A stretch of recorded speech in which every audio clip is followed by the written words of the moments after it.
Una mujer embarazada decide secuestrar a una niña de 8 años. Una nena, conocida como Pak Chorong-chorok Pinnari, que se dejó llevar por las dulces palabras de una mujer embarazada que le prometía ir a un parque de diversiones. Sin embargo, su final fue trágico.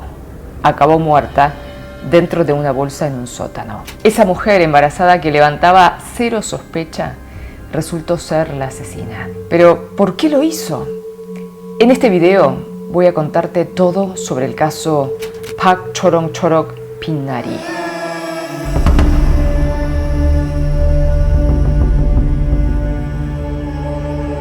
Corea del Sur reflota un secuestro que sucedió hace 27 años. Una mujer embarazada que secuestró y asesinó a una niña de tan solo 8 años. Este caso hizo que las autoridades pusieran el rostro de una mujer en los folletos educativos sobre secuestros. Nadie se imaginó que ella sería la culpable y nadie pensó que 27 años más tarde volvería a hablarse del caso. El padre de la niña asesinada aún hoy en día no logra comprender cómo una mujer embarazada podría quitarle la vida al hijo de otra persona. Un caso que movilizó a Corea del Sur y que demostró que las apariencias engañan. El 30 de agosto de 1997, Pak Chorong-chorok Pinnari, conocida también como Pak Nari, desapareció.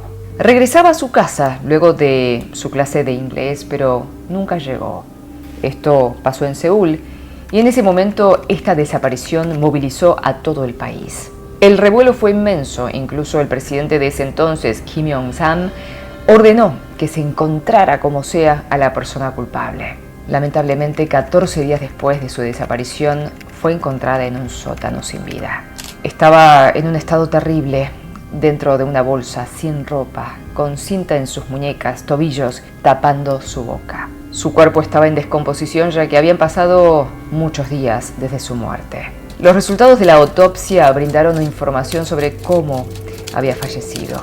La pequeña Nari murió por falta de aire, o sea, murió estrangulada. A partir de cómo se encontraba su cuerpo y las señales que tenía, se logró demostrar que fue estrangulada con la mano derecha y con la izquierda se le tapó la boca. La culpable, Cho Yeon-ju, en ese entonces tenía 28 años y estaba a punto de tener a su bebé. Solo le quedaba un mes de embarazo. Muchos se preguntaban cómo es que una mujer que había nacido en una familia importante y adinerada había llegado a ese punto.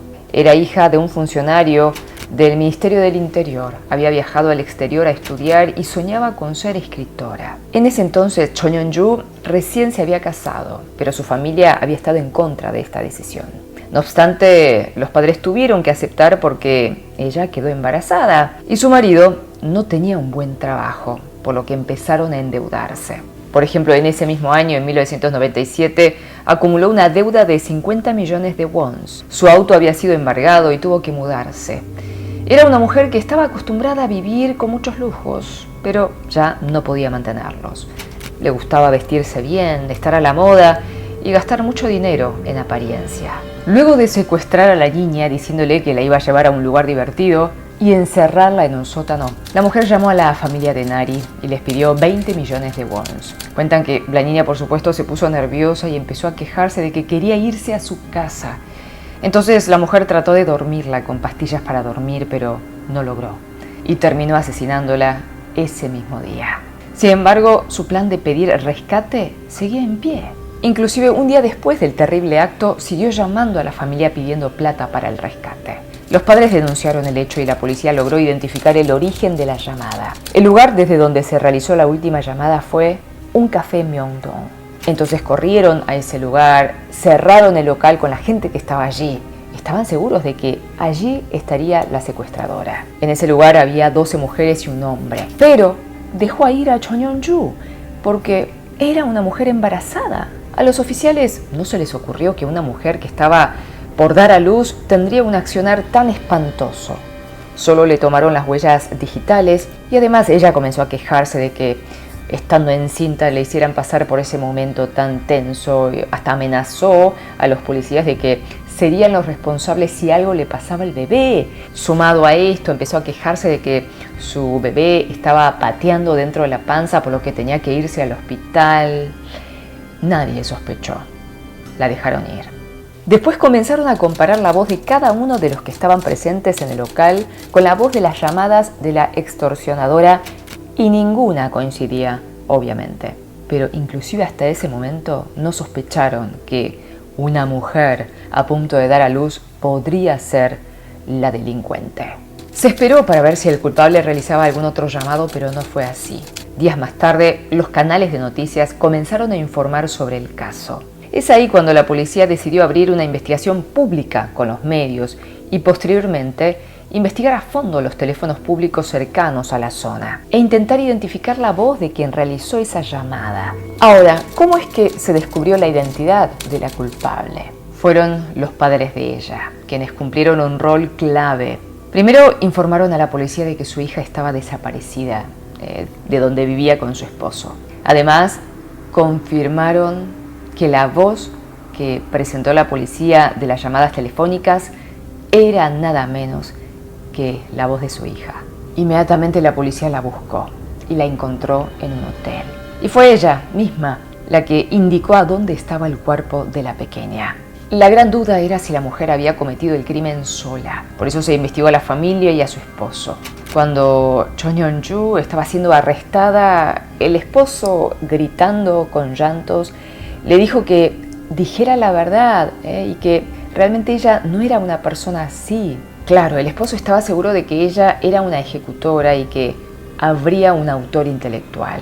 Y en el juicio la mujer cambió su declaración varias veces. Primero insinuó que tenía cómplices y que un hombre que había abusado de ella la había obligado a cometer el crimen. Bueno, pero todo era una mentira. Posteriormente declaró todo a través de una carta, una especie de confesión escrita a mano. En ella mencionó que el primer encuentro con la niña fue en una vereda, por cruzar la calle, y dijo que la esperó a que saliera del centro de estudios e incluso expresó que la niña se mostró contenta de volver a verla. Es ahí cuando la invitó a un lugar divertido. El investigador le preguntó cómo es que ella, siendo una mujer embarazada, madre, pudo cometer tal crimen. A lo que ella contestó simplemente que con su situación de embarazo no podía ir a robar a ningún lado y que lo que hizo le pareció que era la manera más sencilla de conseguir dinero. Fue condenada a cadena perpetua sin posibilidad de libertad condicional. Pese a todo, no mostró señal de arrepentimiento. Incluso dentro de la prisión llegó a comentar que no era tan malo estar ahí y que los prisioneros hacían filas esperando ver a la bebé, que al principio compartió la cárcel con su madre condenada. La mujer esperaba que su familia criase a su hija y en una carta les pedía que nunca le dijeran los crímenes que su madre había cometido.